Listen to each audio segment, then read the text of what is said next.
जैन समुदाय के पवित्र स्थान श्री सम्मेद शिखर जी तीर्थ स्थल ही रहेगा। केंद्र सरकार ने अधिसूचना जारी कर पर्यटन स्थल घोषित किए जाने वाले पिछले आदेश को वापस ले लिया है। जैन समाज ने केंद्र सरकार के आदेश के बाद देश में जारी प्रदर्शन खत्म कर दिया है, लेकिन इस पवित्र स्थल को बचाने के लिए जैन मुनि समर्थ सागर और जैन मुनि सुज्ञेय सागर ने अनशन कर अपने प्राण त्याग दिए। इसके बाद दोनों जैन संतों का अंतिम संस्कार किया गया। दोनों संतों की पार्थिव देह को डोली पर बैठाकर अंतिम यात्रा निकाली गई। अंतिम संस्कार में जैन समाज के लोगों ने बोलियां भी लगाईं। जैन समाज के इतर दूसरे धर्मों को मानने वाले लोग ये सोच रहे होंगे कि जैन संतों के अंतिम संस्कार में ऐसा क्यों किया जाता है। आज हम आपको बता रहे हैं ऐसे ही सभी सवालों के जवाब।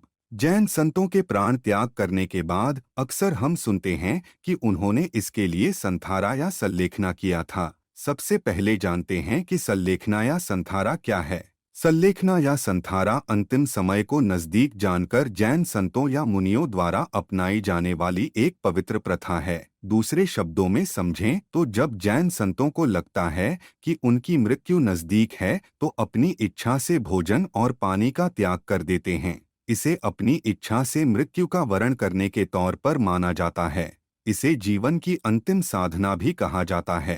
जैन संतों के ग्रंथ तत्वार्थ सूत्र में जैन मुनियों को संथारा या सल्लेखना अपनाकर ही देह त्याग करने का आदेश है। संथारा में श्रावक या मुनि का भोजन पानी दबाव या जबरन बंद नहीं कराया जाता है।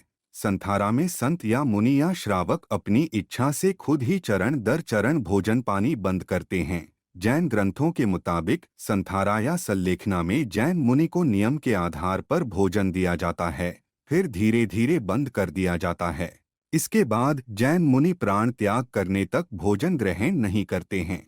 सल्लेखना या संथारा के जरिए प्राण त्याग करने वाले जैन मुनियों की अंतिम यात्रा डोली या पालकी में निकाली जाती है। उन्हें लकड़ी के एक तख्ते से बैठाकर बांधा जाता है।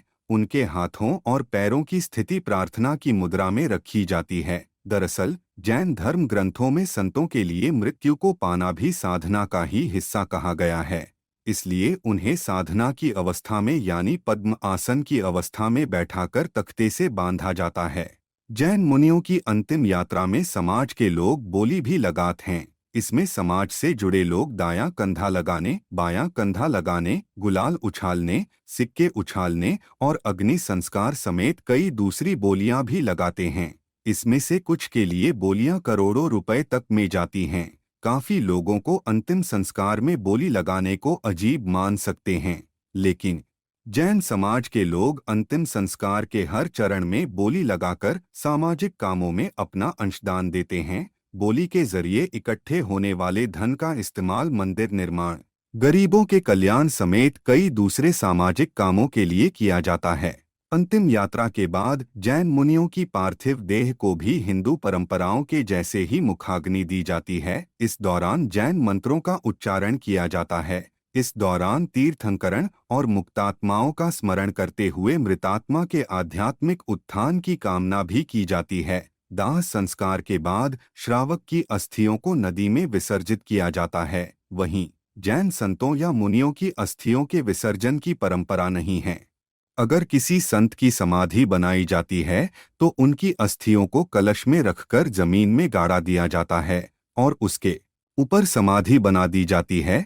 कुछ संतों की अस्थियों को उन स्थानों पर भी रख दिया जाता है जहां वह रहे हों या बहुत ज्यादा गए हों।